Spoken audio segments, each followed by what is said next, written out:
The Year of Miss Agnes, Chapter 3. This is how we came to get a school.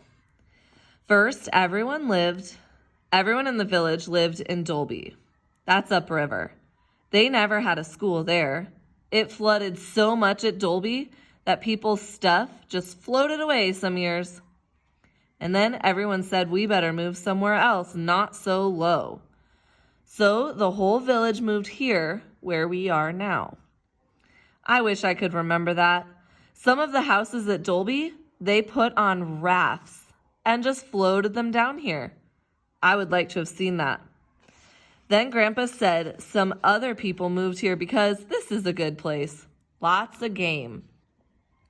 Pretty soon the government said we had enough kids to have a teacher if we had a place to hold school. You had to have 6 kids or you couldn't have a school. That was the law. So they made a school in Old Man Johnson's cabin because he was dead and no one lived in it anymore. And that was how we got our school. And I'm glad we did because I like school.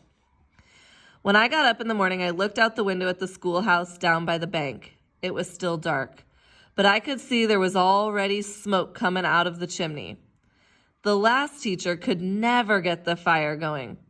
She had to wait for one of the big boys, Roger or Little Pete, to start it. Roger got funny one time and closed the damper when he started, so it just smoked real bad and we all had to leave the school. The teacher was so upset. She said no more school that day and she went to her cabin and shut the door. That Roger is just a nuisance. I was so happy to be going to school again. Mama was mad.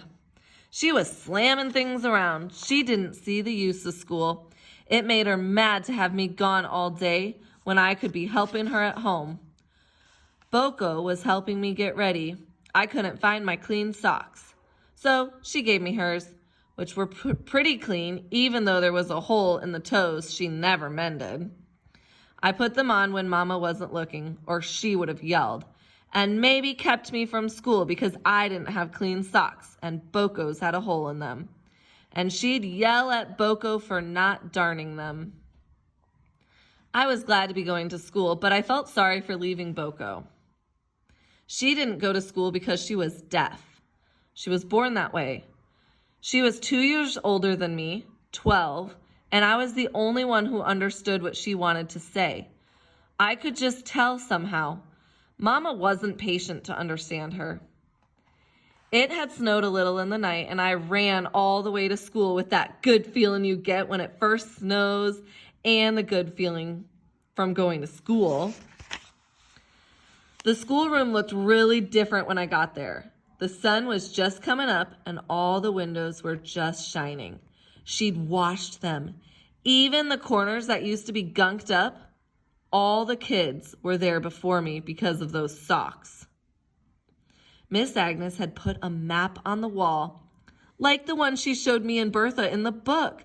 A big, big map of the whole world. It covered the whole wall.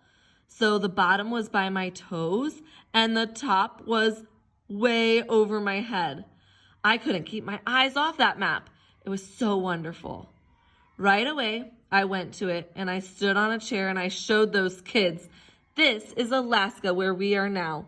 This is where teacher comes from. It's English. The teacher looked at me with a quick look and I could see she was pleased that I remembered. On this big map, my fingers didn't cover the little English place. Miss Agnes had a record player that worked with batteries and lots of records on the back table. And a whole bunch of big books we never saw before. She must have brought them with her. There were some pictures on the wall by the windows, some kind we never saw before.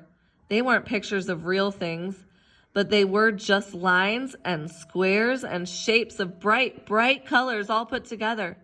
Not looking like anything, but really happy somehow. Everything was way different from any time we'd come to school before. For another thing, the desks were all lined up.